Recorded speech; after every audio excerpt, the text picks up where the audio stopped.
অভিষেক তোমরা করতে করতে আমি এই ছোট কবিতাটা একটু বলি। দুর্ভিক্ষ সাবস্তিপুরে যবে জাগিয়া উঠিল হাহারবে, বুদ্ধ নিজ ভক্তগণে শুধাইলেন জনে জনে, ক্ষুধার্তের অন্নদান সেবা তোমরা লইবে বলো কেবা। শুনি তাহা রত্নাকর শেঠ করিয়া রহিল মাথা হেট, কহিল সে করজুরি ক্ষুধার্ত বিশাল পুরী, এর ক্ষুধা মিটাইব আমি, এমন ক্ষমতা নাই স্বামী। কহিল সামন্ত জয়সেন, যে আদেশ প্রভু করেছেন সে আদেশ তাহা লইতাম শিরে, যদি মোর বুক চিরে রক্ত দিলে হতো কোনো কাজ, মোর ঘরে অন্য কোথা আজ। নিঃশ্বাসিয়া কহে ধর্মপাল, কি কব এমন দগ্ধ ভাল, আমার সোনার ক্ষেত শুষিছে আজম্মা পে, রাজকর যোগানো কঠিন হয়েছে অক্ষম দিনহীন।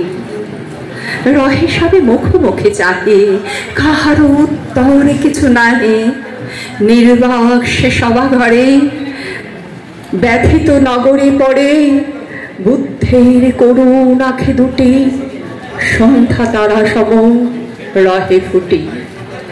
তখন উঠিল ধীরে ধীরে রক্ত ভাল লাজ নম্র শিরে, অনাদি পিণ্ড সুতা বেদনা অশ্রুপ্রুতা, বুদ্ধের চরণের রুয়ে মধুর কণ্ঠে কহিল বিনয়ে, ভিক্ষুণী অধম সুপ্রিয়া তব আজ্ঞা লহিল বহিয়া, কাঁদে যারা খাদ্য হারা আমার সন্তান তারা, নগরীর অন্ন বিলাবার আমি আজ লইলাম ভার। বিস্ময় মানিল সবে শুনে, ভিক্ষুক কন্যা তুমি যে ভিক্ষুণী, কোন অহংকার মদি, এহেন রহিলে মস্তক পাতি এহেন গুরু কাজ, কি আছে করব কি আছে তোমার কহ আজ। কহিল সে নবী সভা কাছে, শুধু এই ভিক্ষা পাত্র আছে, তাই তোমাদের পাবো দয়া, প্রভুর আজ্ঞা হইবে বিজয়া। আমার ভান্ডার আছে ভরে তোমার সভাকার ঘরে ঘরে, তোমরা চাহিলে সবে পাত্র অক্ষয় হবে, ভিক্ষা অন্নে বাঁচাইব বসুধা, মিটাইব দুর্ভিক্ষের ক্ষুধা। এই যে সকলের আবেদন, সকলের একটু একটু দান কত বড় কাজে লাগে। আজকে যে সংকটের সময় আমরা উপনীত হয়েছি, যেখানে মৌলিকতা বাদ দিয়ে মৌলবাদ আমাদের গলাটাকে খুব ভীষণভাবে আটকে ধরেছে, যেখানে আমাদের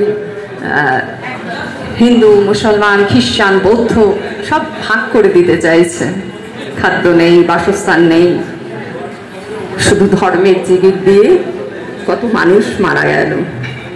এমন একটা জায়গায় দাঁড়িয়ে আজকের আহ্বান রবীন্দ্রনাথের এই কবিতা সকলের জন্য থাক। নমস্কার। এখন